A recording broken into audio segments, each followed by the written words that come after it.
L'equip aspira a estar entre els 4 primers, ha de fer coses com la que hi va aconseguir el Sant Andreu. Com la setmana passada va aixecar un 2-0 en contra, però aquest cop la remuntada va ser completa.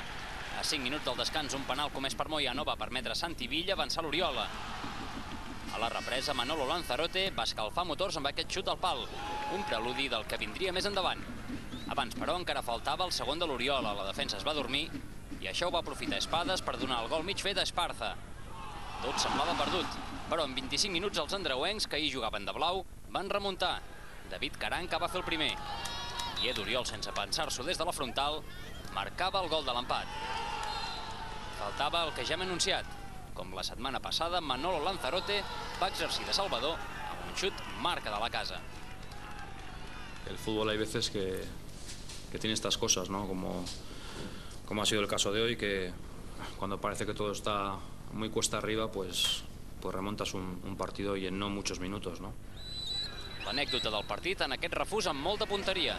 El senyor del Batí, tot i les peticions del públic, va decidir que ja té un regal de Reis per als nebots.